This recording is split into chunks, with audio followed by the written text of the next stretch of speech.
Bonjour, c'est Gilles du site boursicoté.com. Voici l'analyse technique matières premières pour cette journée du mercredi 14 août 2013.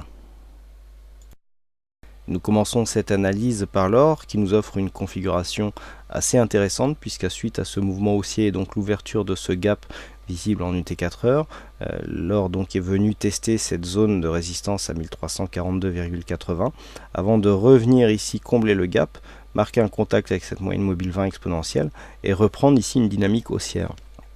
Donc autant sur cette phase il y avait un surachat assez marqué, donc il semblait difficile de casser ici cette zone, qui plus est qui correspond à une zone de résistance assez importante, autant dans ce contexte, à savoir après un retour avec la moyenne mobile 20 exponentielle, avec des oscillateurs qui sont maintenant mieux orienté pour provoquer une cassure et donc une belle dynamique du point de vue du MACD, on pourrait très bien ici avoir une cassure de cette zone. Donc une cassure des 1344 qui nous donnerait comme objectif ici la zone des 1366 $ l'once. Donc une cassure intéressante qui entretiendrait ici le fond de la tendance qui reste haussière, hein, puisqu'après une grosse phase baissière donc, que nous avons constaté sur l'or, on est toujours en tendance long terme baissière sur l'or, mais nous serions en train ici de marquer une phase de rebond technique un peu plus volatile et un peu plus dynamique que d'habitude, avec notamment cette cassure ici du 61,8,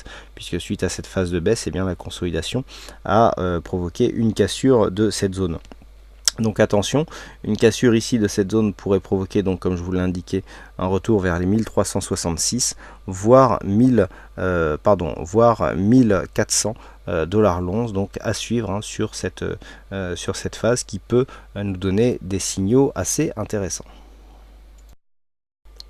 Pas de grand changement pour le WTI qui reste dans un flux haussier puisque les cours évoluent ici entre cette moyenne mobile 20 exponentielle et la bande de Bollinger supérieure. Donc les cours continuent à monter dans une tendance assez peu dynamique et malgré une baisse ici du MACD et un stochastique qui sort de sa zone de surachat. RSI lui se situe en zone neutre. Donc pour l'instant les cours s'affranchissent ici de cette zone des 106,22 $ le baril, et si la cassure ici confirme, il faudrait peut-être retrouver de la dynamique, eh bien nous pourrions avoir un objectif ici à 108 $ le baril, mais ici il semblerait que nous ayons quand même beaucoup de signaux d'affaiblissement. Donc ici sur une cassure un peu plus marquée de la moyenne mobile 20 exponentielle, nous pourrions revenir vers 105 $ le baril. Et enfin sur le Brent, là aussi une configuration assez intéressante puisque suite à cette phase de hausse qui est venue ici, qui est venue se terminer sur une ancienne zone de point haut à 110 $ le baril, et cette phase de consolidation, eh bien les cours sont en train de retrouver une dynamique.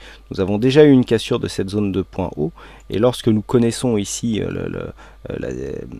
l'importance de ce point haut, eh bien il semblerait que le mouvement soit en train de repartir à la hausse. Alors nous étions dans un mouvement technique assez intéressant avec une sortie de dynamique qui s'était traduite par une évolution en range entre 106 et 110 $ le baril. Là nous sommes en train de casser cette zone. Alors pourquoi croire plus en cette cassure qu'en une autre? Eh bien tout simplement pour la configuration, même si les oscillateurs ici sont proches du surachat, nous avons un MACD qui est bien redescendu et qui donc pourrait porter une dynamique plus marqué, avec ici cet histogramme qui est en train de passer au vert alors même que les cours sont en train de tester cette zone de point haut. Donc là ici une cassure est tout à fait possible, et sur cette cassure eh bien, nous pourrions aller chercher des objectifs beaucoup plus hauts au niveau des 112 $ le baril. Voilà ce que nous pouvons dire donc sur cette analyse matière première. Il ne me reste plus qu'à vous souhaiter à toutes et à tous une bonne soirée, bonne chance dans vos prochains trades, et on se retrouve dès demain pour d'autres analyses techniques en vidéo. Bonsoir à tous.